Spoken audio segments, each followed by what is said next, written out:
Welcome to Disrupting the Algorithm, a monthly check in with our Disruptors Network where we talk to alumni, past mentors, instructors, actors, directors, and anyone who has been part of our Disruptors family. My name is Julio Salgado, and I am the co creator of the Disruptors Fellowship, a program for the Center for Cultural Power. For today's Disrupting the Algorithm guest is the Center for Cultural Power's Chief Executive Officer, Aisha Goss. Hi, Welcome, Aisha. thank you. So happy to be here with you. Yes, yes, yes. You're our closing guest and for the season. So no pressure. None felt. But before I get into the questions, Aisha, I want to give you your flowers. And let folks know more about you. For more than 20 years, Aisha has served as a fundraising and operational professional to a variety of nonprofit organizations. Her expertise has aided multiple organizations in building sustainable development processes and has reached more than $40 million in annual funding goals. Formerly serving as Deputy Director of the Secular Coalition for America, Aisha believes that integrity, innovation, and intention are integral to building the world we want to see. Beautiful. Originally from Atlanta, Georgia, Aisha is a proud Howard University of Washington, D.C. alum. She's an avid reader, a bourbon whiskey collector, and a blues singer. Oh my God, the talent. As of March 2025, Aisha has stepped into the role of CEO of the Center for Cultural Power, which is home of the Disruptors Fellowship. Again, Aisha, welcome. Welcome for joining us today. Thank you. Thank you. Try not to blush. Listen, I believe in giving people their credit, their flowers when we're here, right? Like we need to remind ourselves like, hey, we've done that, you know? And for those of you who don't know, we just had a long week retreat at the Center for Cultural Power. And we were talking about just that, right? Like all the things that we have done, and we need to name them. We need to name those things. And I name the things that you have done, Aisha. So, you know, Well, thank you. honor to call you boss. Now, Aisha, the first question that I like to start off, every show is by asking folks this one question. What is a piece of art? It can be a book, it can be an artist, it can be a TV show that you are consuming right now and that is making you excited about storytelling. There are so many that are making me excited about storytelling right now. Um, I think right now I'm in a space where new ways of communicating story are really, really interesting to me. And although some folks will wonder about what type of storytelling this is, there is a really young singer on social media. Her name is Vanessa, and she's 3, and she does improvisational jazz. And she makes up these songs that are just absolutely extraordinary. But as a blues singer, as a jazz singer, seeing folks that age connect to an art form that means so much to me and telling amazing stories about what it means to be a princess and what it means to not like your lunch. It's just really inspiring to me. And she's extraordinarily cute. So after a long day, I can go down a deep rabbit hole of the songs of Vanessa. Vanessa, and that's her name that's how you can find her on Instagram and TikTok and the YouTubes. Yes, her dad is also a jazz musician, and it's like Truyols, Truyol's, is kind of their shared social media, but check out Vanessa. You will not be disappointed. It is heart-wrenching, like tear-inducing, hilarious all at once. Listen, when the kids have it, like they'll let you know, right? They'll let you know and by not even talking about it, but actually just doing it. So I definitely have to, check her out. And funny that you bring up, a child, singer, because one of the things that I just over the weekend, um, a piece of art that I was consuming over the weekend was the new Selena y los Dinos documentary, which just came out. And I was like, what else is there to know about Selena? like we know it all. But the beauty about this new documentary is that it showcased like it's a lot of home videos and a lot of like young Selena, right? Like as a kid, as a child, just singing and like just the natural that natural talent, right? And so it's so beautiful to see that kids are allowed to express that, right? Are allowed. Did you start singing at a young age? I did. I grew up going to church with my family, Mhm. and like singing was just a part of the Southern church experience. And I remember the first time I realized that my singing was different than some of the folks around me.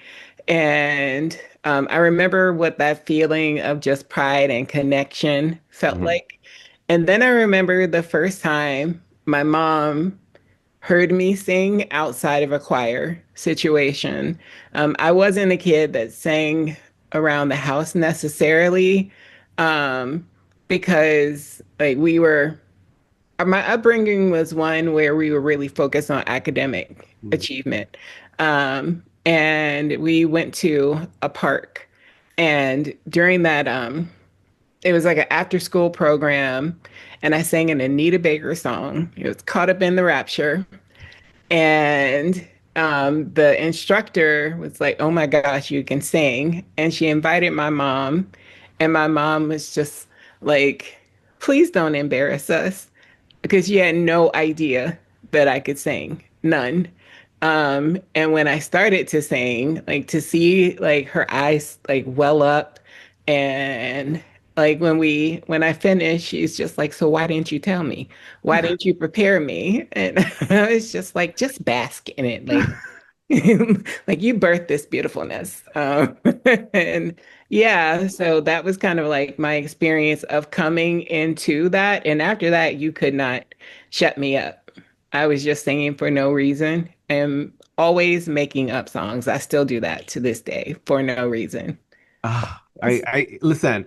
I feel that when you're a child with some kind of artistic talent, already the child imagination allows you to escape, realities. But when you have a tool to like, jump on into that, escape, it's just beautiful. And that your parents, right, like allow you and give you that permission, right? A lot of the times growing up as an immigrant, a lot of people of color who like your parents tell you like, no, you have to get a job, be a professional. But when they allowed you to bask in the art and the natural talent that you have, I love it. I always tell the parents when I meet parents, I'm like, let your kid be an artist if that's what they want to do. Allow them. So beautiful. Thank you so much, Aisha. I personally do not have any talent for singing.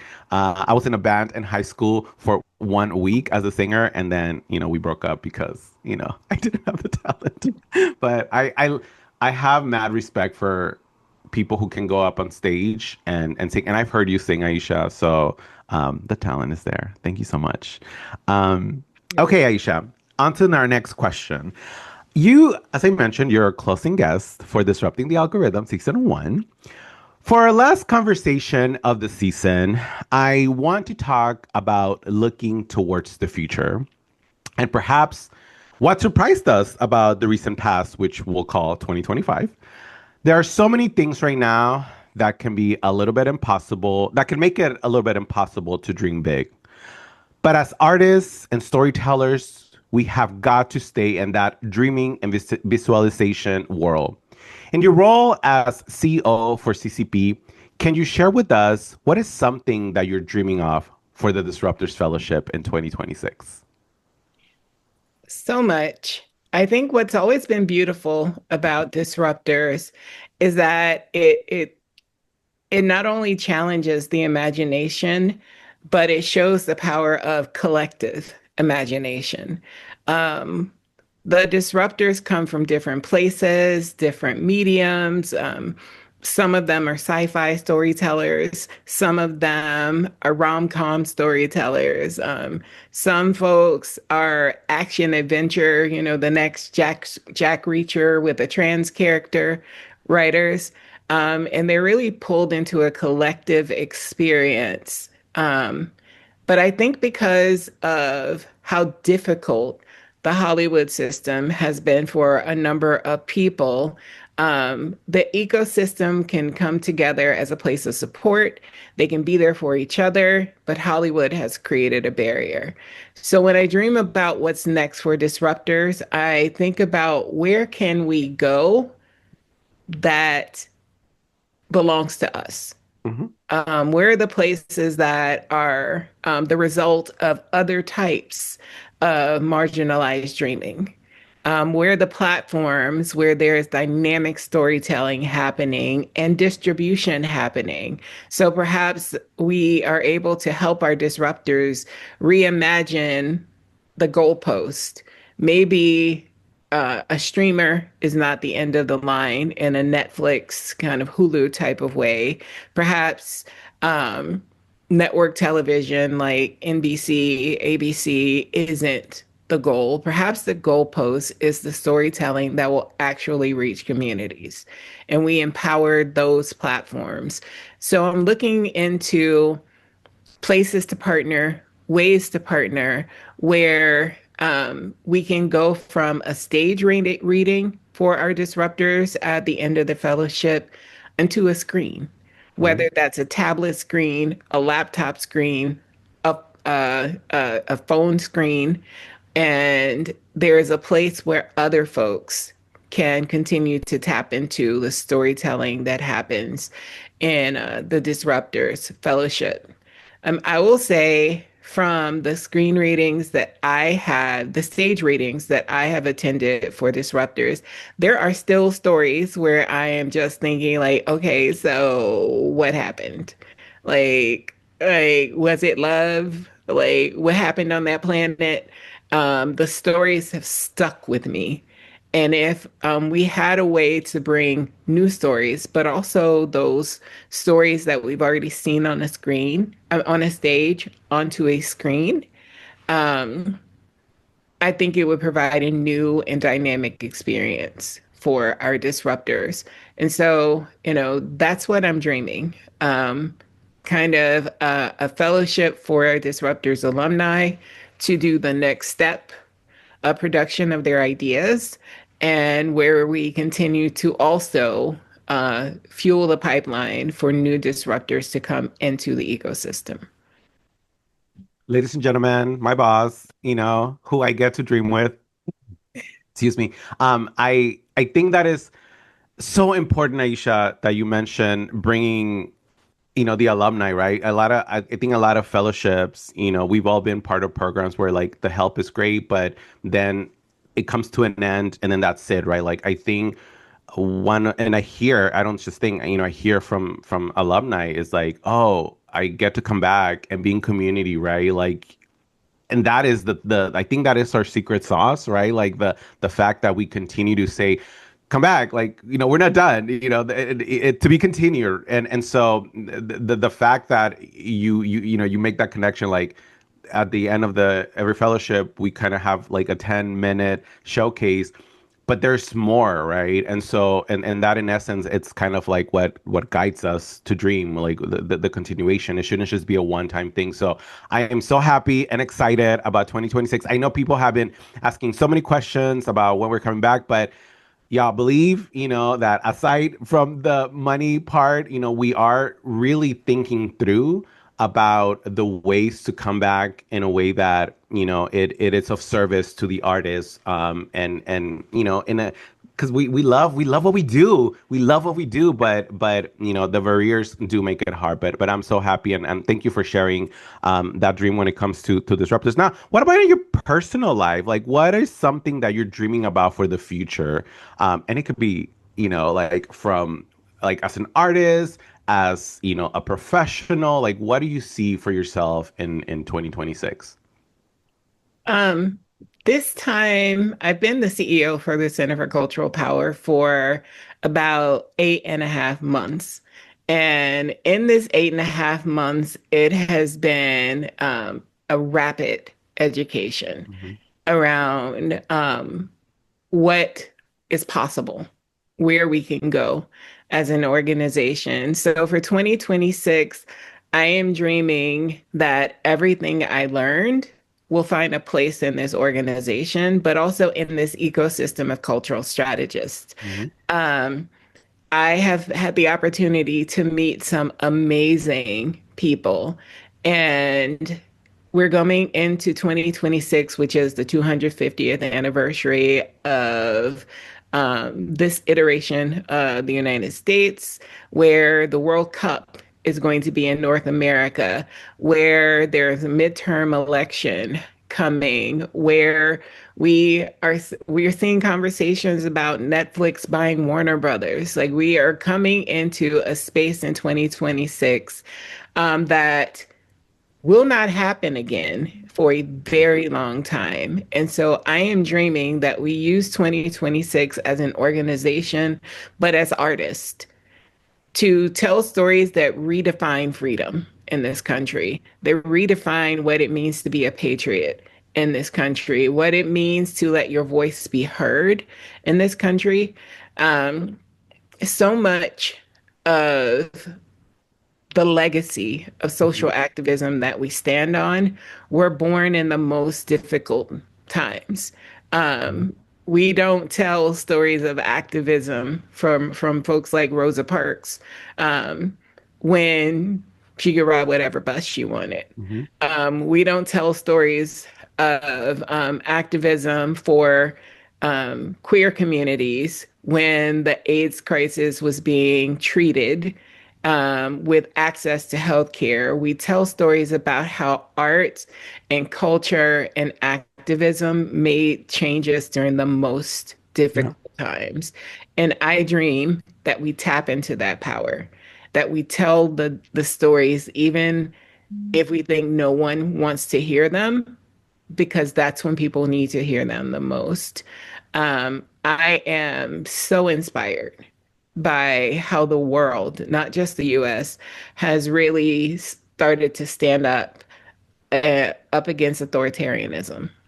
And I'm excited and inspired and dream about how can we as an organization make sure that those stories have a pathway to the public imagination, because that's when change happens, that's when change is sustained, and that's when we really inspire the next Aisha, the next Julio, um, the next Kaepernick. Like all of those inspirations happen during the toughest of times.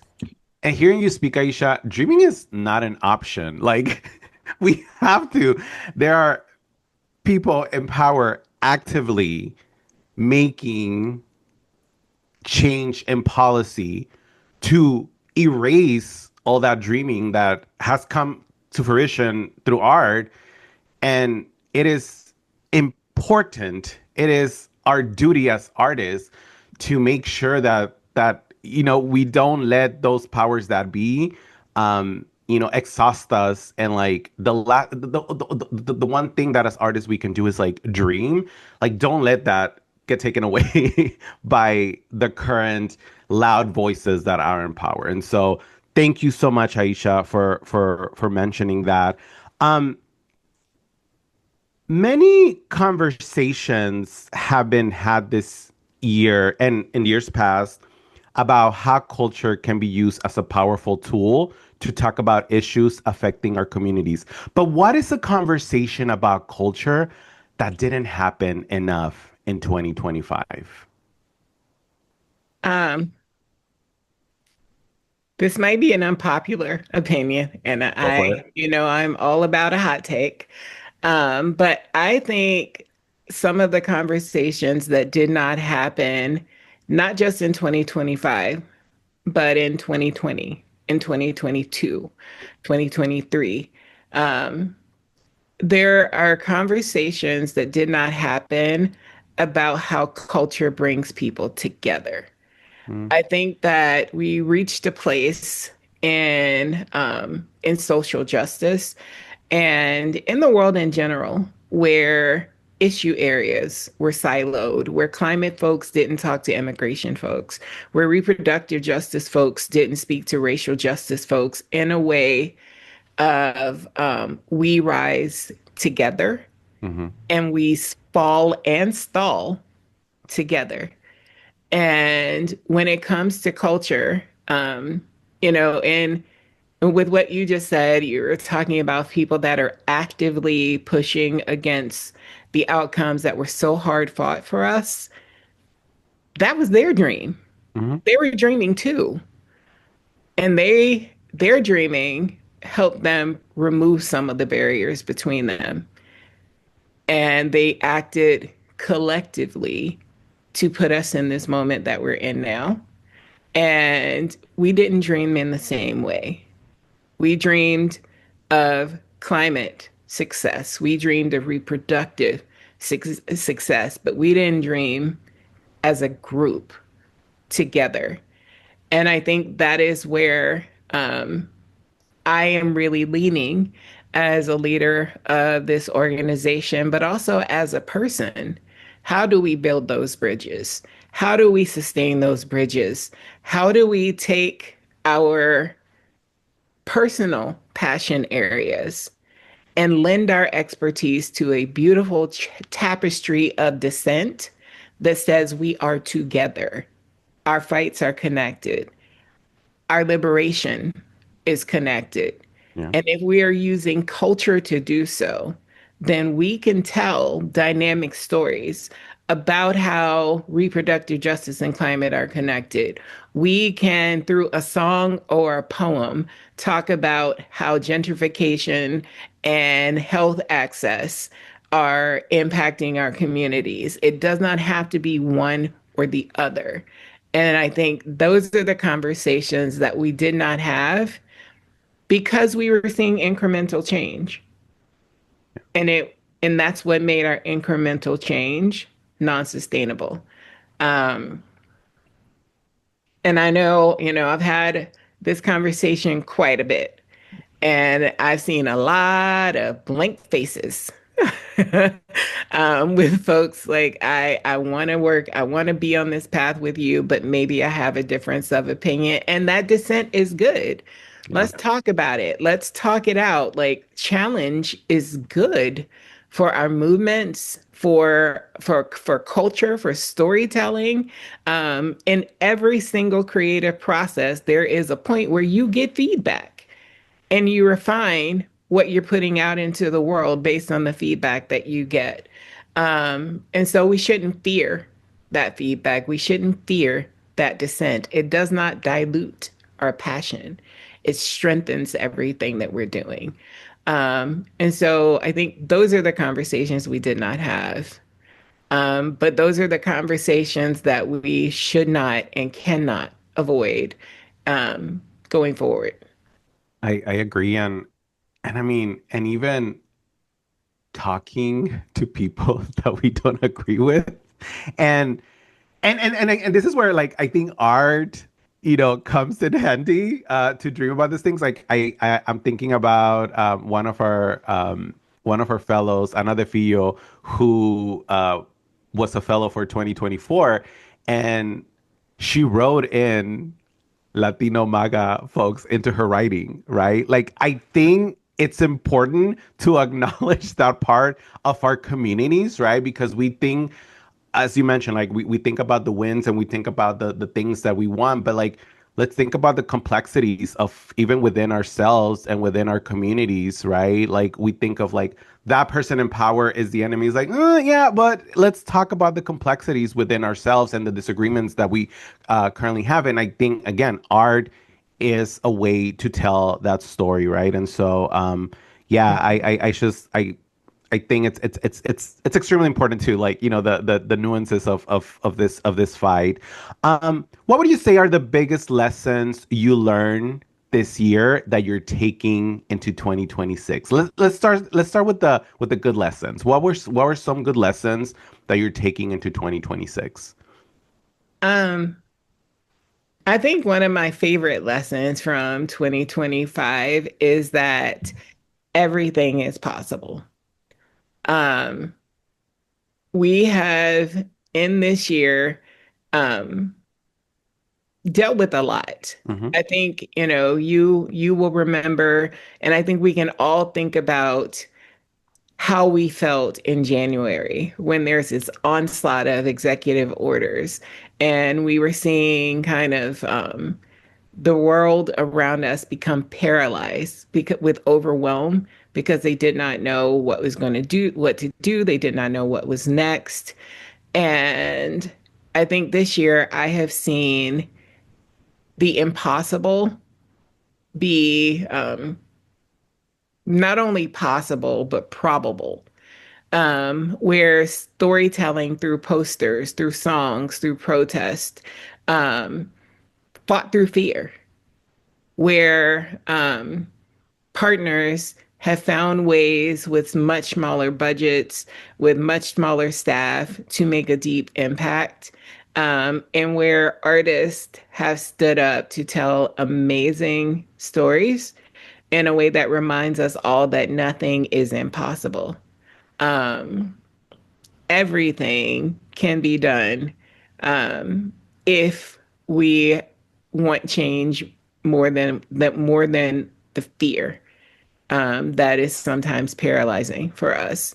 And that is really the framework that I have been using to think through what's next for cultural power. It's really thinking about how do we make not just change irresistible, but how do we remind folks that everything we're experiencing, every single thing we're experiencing, even the good, is temporary. It's a moment in time.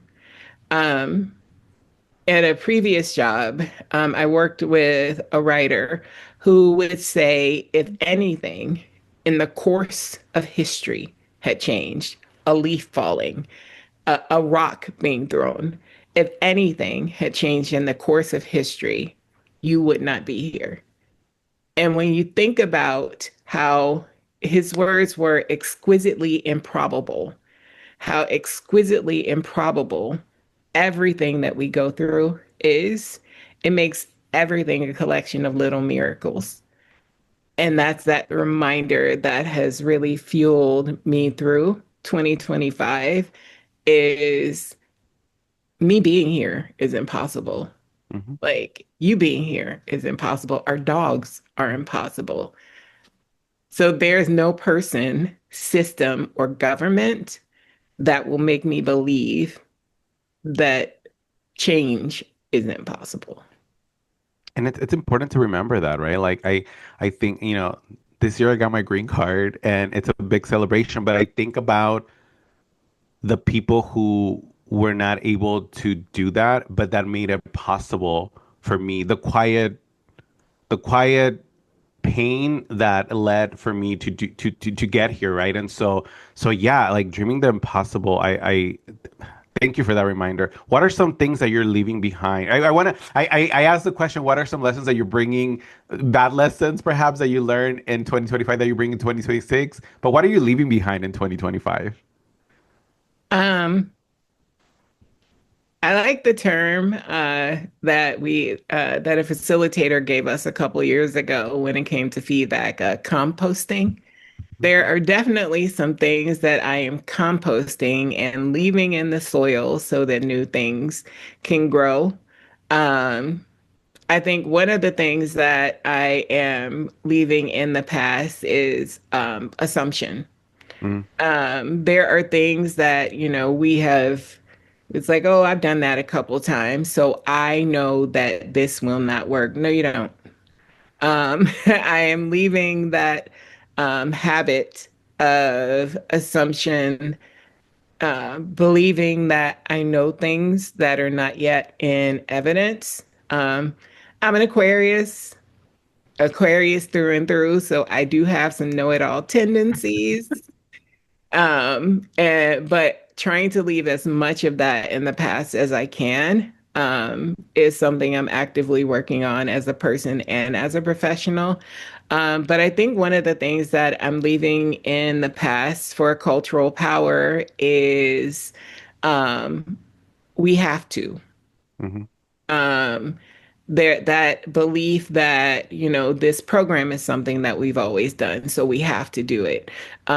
This way of approaching narrative narrative ideas is something that we've always done in this particular way, so we have to keep doing it that way. No, we don't.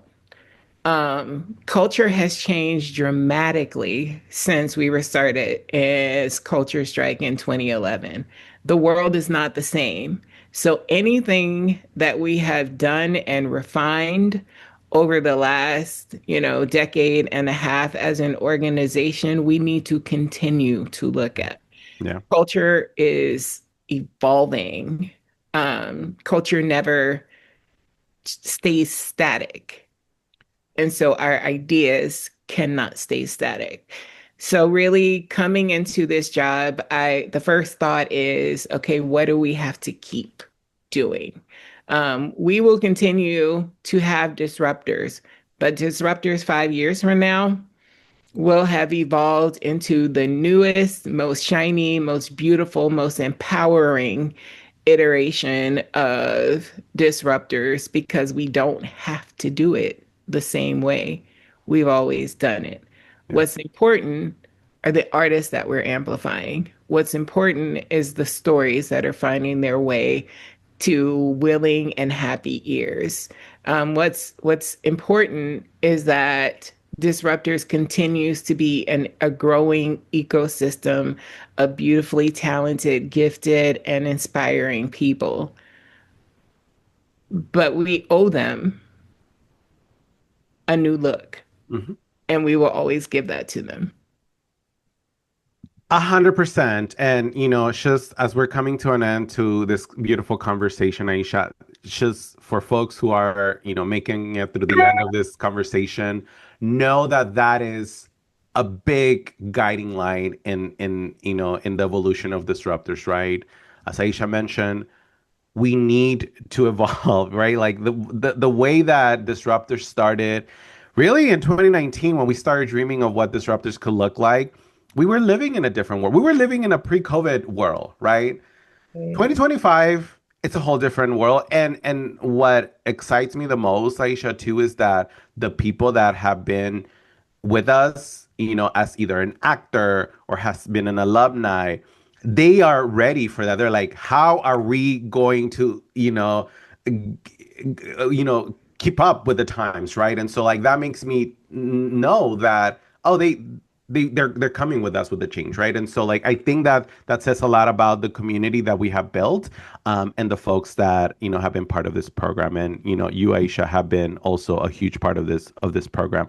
As we're coming to our end, Aisha, is there something that you're currently working on that is making you very excited that you're able to share with us? There are so many things that we're working on that are giving me tremendous excitement. I think one of the things that's making me the most excited right now is the Together We campaign. Um, because we are in this moment of convergence of so many cultural moments in this country, I'm excited to dream into our Together We campaign that builds off the Together We campaign that was a part of the Cultural Engagement Lab in 2020, but really building it out so that we can tell messages of togetherness, so that we can tell messages of freedom, so that we can bring folks from throughout different cultural medium, throughout different issue areas, through different places in the movement, um, into a conversation about we together we accomplish, Mhm. leaving the verb off of together we, I think, provides tremendous opportunity. For some it will mean together we move back towards reproductive access.